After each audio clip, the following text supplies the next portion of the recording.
Continuamos en Visión Integral y mire una sorpresa, ¿no? Bueno, llegó el sábado, la semana pasada, el expresidente de la República, Danilo Medina, y bueno, inmediatamente se integra a algunas actividades y lo vimos ahí en lo que era la misa de la madre del candidato presidencial del Partido de la Liberación Dominicana, Abel Martínez.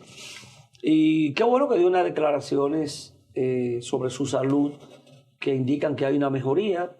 Qué bueno que sea así, que vaya en progreso su recuperación. Todos esperamos que finalmente él pueda rebasar esta situación por la que atraviesa.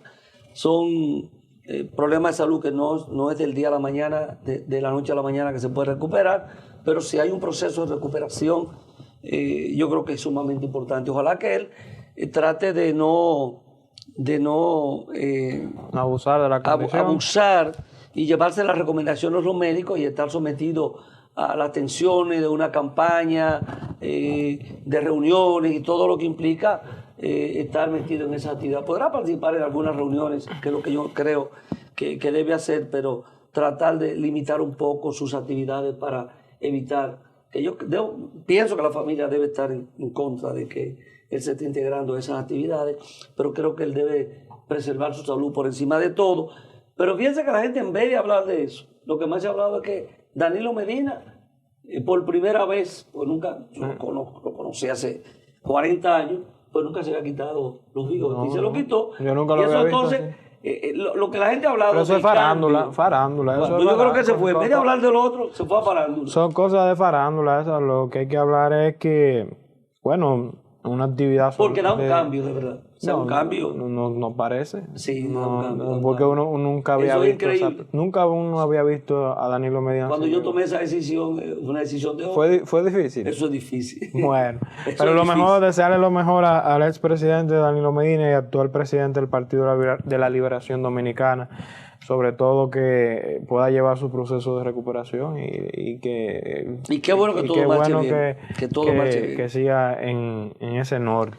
Mire, la Junta Central Electoral emitió una nueva resolución, que fue la 14-2023, ya había emitido la 13-2023, sobre el tema de la reserva de candidatura por niveles de elección.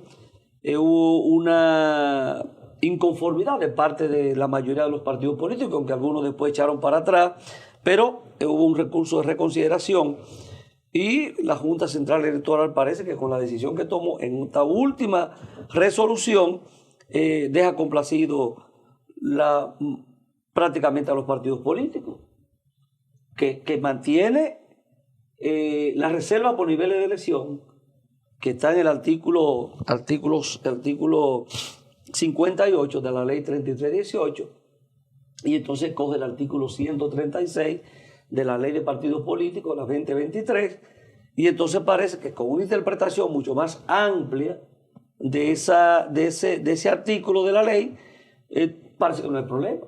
Cambia la fecha, porque iba a cambiar la fecha, hay un plazo mayor, creo que hasta el 27 de junio, que iba a ser hasta el día, creo que el día 2, incrementa el plazo para la reserva, y que parece que con ese artículo, con la interpretación que le da la Junta, parece que queda resuelto el tema de que ese 80% se pueden hacer todas las alianzas posibles y no tiene que ser del 20%, sino que del 20% para una reserva de la militancia de la organización, que lo puede poner a quien quiera en esa reserva, pero que no le limita el hecho de que pueda negociar todas las candidaturas que le sea posible conforme al artículo 136 de la 2023. Bueno, ahí la Junta se anota un tanto porque procesó de manera ágil esa coyuntura. Como debía ser. Y bajó los ánimos que estaban un poco galdeados. Trae tranquilidad. Hay que poner las reglas del juego bien claro porque el proceso ya, vamos a decir, estamos un año. Exactamente. Las elecciones presidenciales, y para febrero del año que viene ya estaremos hablando. Trae tranquilidad eso, ¿no? Estamos hablando de las municipales. Estaban muy caldeados. Sí, la cosa no. no. Bueno, que se retome el nivel de confianza, que las cosas puedan fluir sin mayores inconvenientes, que todo el mundo esté en la misma dirección, a la misma sintonía, porque nadie quiere que el proceso tenga ninguna situación. Así mismo es. Mire, conflicto de la ADP con el Ministerio de Educación. Parece que... Eso parece ser que la ADP, que tienen su cuestionante, a la ADP tanto como el Ministerio de Educación, ambos tienen la culpa de lo que se está viviendo en la realidad del sistema educativo dominicano. Y por más pacto, incluso se mencionó el pacto de la reforma educativa del 2014 que hablaba de la integración del ADP, los compromisos del pacto. Yo creo que eso nada de eso se ha cumplido, Juan José. Eso se ha quedado en papel. Muchas de esas cosas se han violentado inclusivemente. Y yo creo que la educación es momento también de no solamente ver en cierta culpa que sí la tiene el Ministerio de Educación, pero también la ADP tiene su cuota. Sí, yo creo que ahí el gremio va a tener que ver, porque creo que a nivel de la sociedad se le está cuestionando bastante su accionar, el tema de la paralización, de la docencia. La calidad del docente, los criterios. Es la paralización de la docencia, sabiendo la deficiencia que existe en los estudiantes, que un día que se pierde de clase son 700 millones de pesos. Usted entonces coger esos días para hacer algún reclamo, para hacer una movilización, paralización, yo creo que está bueno. Usted puede, todos los métodos de lucha que usted quiera y es su derecho, pero usted tiene que ya ser un poquito más consecuente, porque la sociedad a usted lo está evaluando muy mal. O sea, yo creo que la credibilidad del gremio que tenía anterior ya no la tiene. Y eso hay que tratar de recuperar. Y es que se ha transformado en una politiquería, igual que muchas de las instituciones que son gremiales en este país, perdieron la esencia de reclamar lo que es en su fundamento los derechos.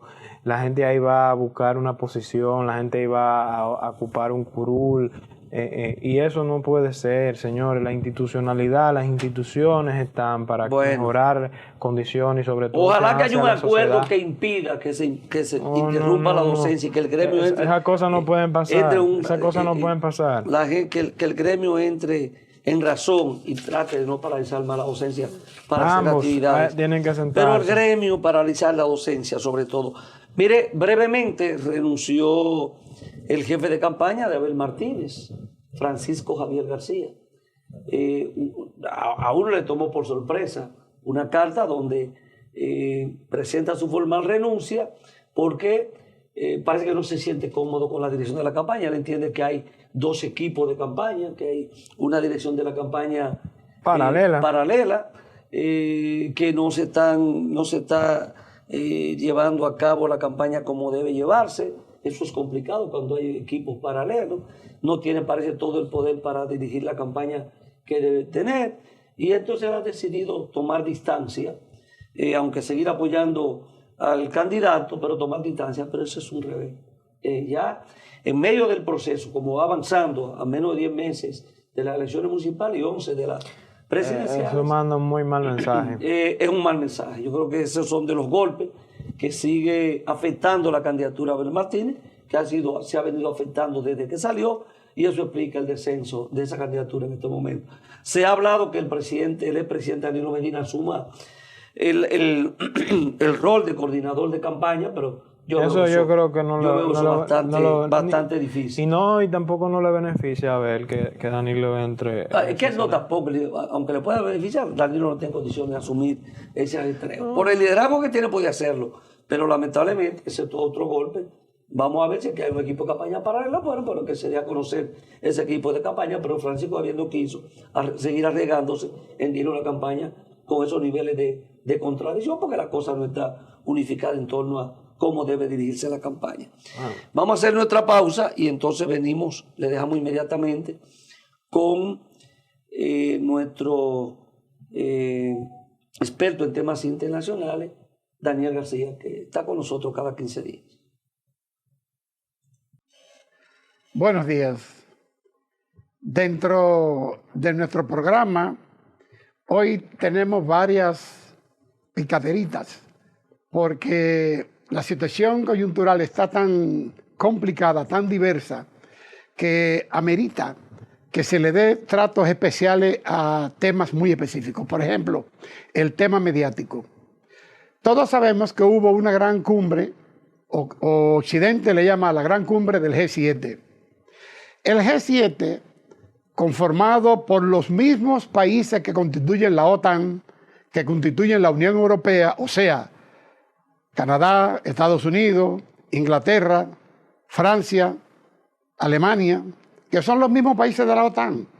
Ellos se reúnen con la finalidad de crear una expectación pública al mundo. Sin embargo, es material de consumo exclusivo para Occidente, para la población de Occidente. ¿Por qué?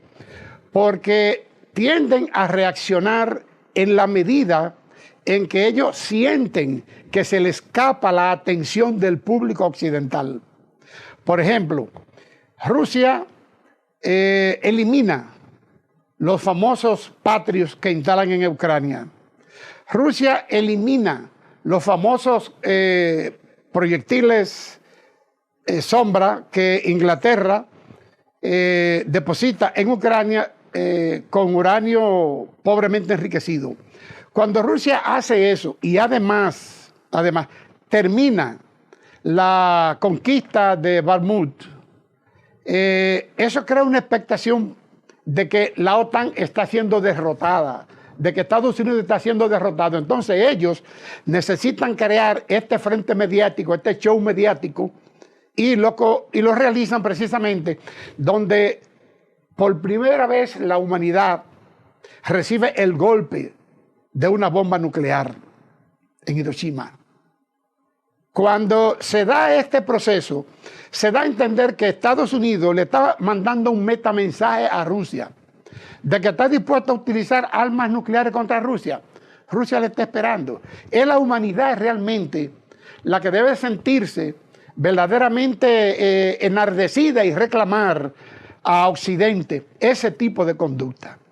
Porque lo que está ocurriendo no es más que llevar a la humanidad a esta oscuridad, a este periodo de oscurantismo donde no sabemos de hoy, pero no sabremos de mañana.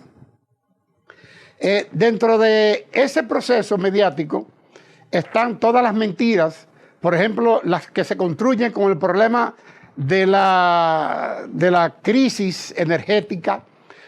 Todos sabemos que la India se ha convertido en la gran refinería de petróleo para Europa. O sea, Rusia negocia el petróleo con India, lo transportan en barco y la India se lo vende a Europa. La misma cantidad o más de energéticos que Europa le compraba a Rusia, se lo está comprando ahora mismo a la India, pero más caro. Lo mismo está ocurriendo con China. China vendiéndole los subproductos del petróleo a Estados Unidos, a Canadá y a otros países, a Japón, que tradicionalmente han sido los consumidores de los productos rusos. Pero esa es la demagogia, esa es la mentira. El tope del petróleo, las limitaciones de la comercialización, el problema del gas, etc. Todo es una mentira. Y necesitan darle a creer a la opinión pública occidental que eso sigue así, que Rusia se está acabando, que en Rusia la situación es caótica. Sin embargo, hay que tener en cuenta que Europa entero entró en recesión ahora en este último informe fiscal. Mientras Europa entra en recesión, particularmente Alemania, con un 0.3% menos, lo que se le llama de una estanflación pasa a la recesión, mientras que en Rusia la situación es totalmente diferente. Dice que Rusia, dicen las estadísticas del Fondo Monetario Internacional, que Rusia está creciendo su economía con un PIB de este cuatrimestre del año sobre un 3%. Sobre un 3%, mientras que Europa está decreciendo a un menos 0.03%. O sea que Europa se mete de lleno en la recesión y Rusia no solo tiene ese potencial de desarrollo económico de sus empresas, sino que está creciendo a un 3% su PIB. Esa es la situación que se oculta, esa es la situación que se quiere tapar. Sin embargo, en otro orden de ideas, nosotros observamos qué rápido, qué dinámico va el proceso de construcción del mundo multipolar. Porque lo decimos así porque hay que ver las grandes asociaciones que se están haciendo entre África y los BRICS, entre la Organización de Cooperación de Shanghái y la OTSC, o sea, la Asociación de Países que eran de la órbita soviética. Toda una conjunción de organizaciones con una finalidad, el desarrollo de su economía para el beneficio de sus pueblos, el respeto a su soberanía, la consecución de recursos naturales para el desarrollo multilateral de esta tendencia y además, algo que es fundamental, la rebelión contra el dólar. O sea, se ha declarado una, si se puede llamar así, dólar fobia, una fobia al dólar, que todos estos países lo están rechazando con tanto ímpetu que prefieren realizar sus transacciones con monedas internas. Por ejemplo, la India, Pakistán, Irán, Brasil, Venezuela, hasta Francia, señores, comprándole productos petroleros a China en yuan. ¿No es esto acaso, siendo Francia un país de la OTAN, una traición a su clase, a su grupo, al dólar? Pues así se está ocurriendo. Hay que ver que hasta el Canadá está haciendo transacciones en yuanes, con lo cual da a entender que el mundo del dólar se está achicando cada vez más y que eso está generando pérdidas colosales en la economía norteamericana, porque el principal producto de exportación de la economía norteamericana es el dólar. Y ya que hablamos del dólar, precisamente, vamos a aterrizar un poco en la situación interna de Estados Unidos, porque la gran crisis a que está sometida la economía norteamericana y la gran crisis política es de tal magnitud que presagia grandes cambios políticos internos en la sociedad norteamericana. ¿Por qué? Fíjense la discusión que se da con el problema del tope de la deuda, donde el Partido Republicano y el Partido Demócrata están, de hecho, en una confrontación por este problema. ¿Cuál es la trascendencia que lleva esto? Al hecho de que los republicanos no quieren seguir financiando la guerra de Ucrania. Sin embargo, los demócratas tienen un compromiso con la élite financiera internacional de seguir la guerra de Ucrania hasta derrotar a Rusia. Oiga qué pretensión. Mientras, por otro lado, Rusia derrota a la OTAN y a Estados Unidos, y es la tendencia de que tarde o temprano tendrán que reconocer los intereses, los derechos y las reclamaciones rusas. Pero mientras tanto eso ocurre, sigue en Estados Unidos la debacle con el problema del costo de la vida, de la inflación. Muchos analistas internacionales y geoeconomistas dicen que ya la economía norteamericana está en recesión. Ellos no lo quieren reconocer por las implicaciones políticas que tiene esto. Porque de hecho, que la economía norteamericana entre en recesión significa la pérdida de cuantiosos recursos internacionales a través de las exportaciones de Estados Unidos, a través de la misma comercialización del dólar, a través de la pérdida de valor del dólar y la disminución de los ingresos provenientes de la comercialización de las armas, de la industria armamentística norteamericana. De ahí que nosotros queremos dar a entender esto, que debemos estar a la expectativa de los grandes cambios que se van a producir, cambios en la escena política que se van a producir en Occidente. Hay que ver cómo los pueblos europeos, a través de las grandes marchas y manifestaciones, están renegando de la elección de Macron, por ejemplo, renegando el apoyo al canciller alemán, y además las grandes protestas que se están realizando en Inglaterra a consecuencia del alto costo de la vida y de las acotaciones o limitaciones que están realizando en los servicios públicos, en las reivindicaciones populares y en el recorte que están haciendo a los presupuestos para los beneficios públicos. De ahí que nosotros nos sentimos muy preocupados porque esta situación puede llevar a ciertos sectores de la oligarquía financiera occidental a tomar medidas de presión contra la OTAN y esto a hacerse los locos y meter a la humanidad en un callejón sin salida. Desde ese punto de vista, nuestra gran preocupación y esperemos que la situación mejore. Gracias.